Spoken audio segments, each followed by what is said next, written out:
Hi, this is Dana with Constructing Artistics. I wanted to make a video real quick about how to make a mason jar shaker. I thought, boy, this is my best idea yet. I think I've modified some other people's idea of how to make a mason jar shaker. This begins with my Sizzix and this Darice folder. So I just took some really good cardstock, stuck it in here, ran it through the die making, the Sizzix, and what you get after you run this through is this. Now, afterwards, I took Mrs. Sparkle & Company sells these little ink pads, and I got this silver ink pad from Joann's in the dollar bins. It was actually $1.99, but a lot of times every other week or so they're about half off. So I always dig through those to see what I could find. What I then did was I took a little finger dauber and just went over this and hit the high points. So around the edges I hit, around the bottom I hit, and then I added some swoops on it to give it maybe a little life. I tried to swoop it around here. The camera's not really picking it up, but anywhere the jar is curved naturally, I tried to kind of add some silvery highlights. And then if you hit those raised areas, they really pick up the dye good.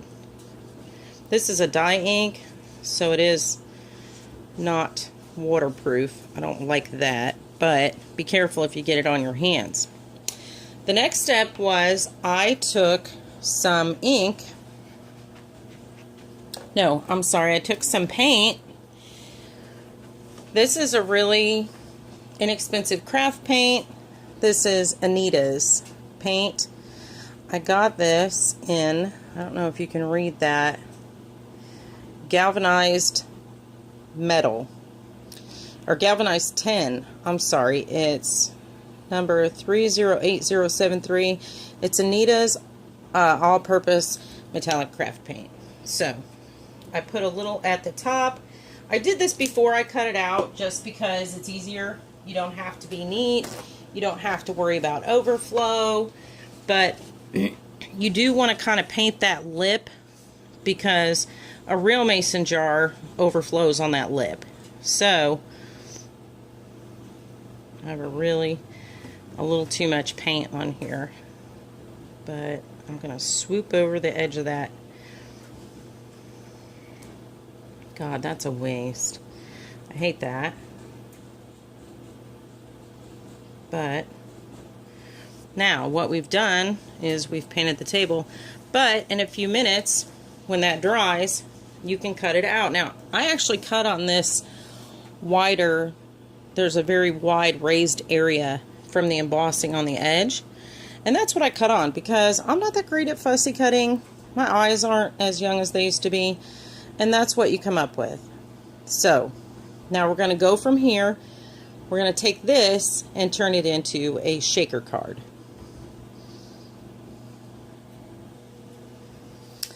So I bought this fuse tool at Tuesday morning, and there are no instructions inside it.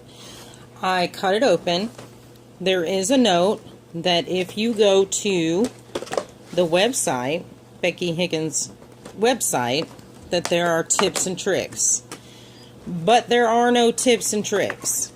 There's nothing in here but the box ad, which has a few warnings on it, and this, which is pretty not helpful.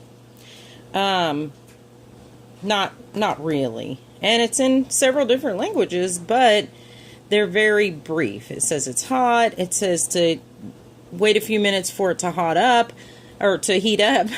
Align the stencil straight with where your desired line is. Apply steady pressure while you roll it. Okay, well, so there are a few videos out here on how to work this, and thank God.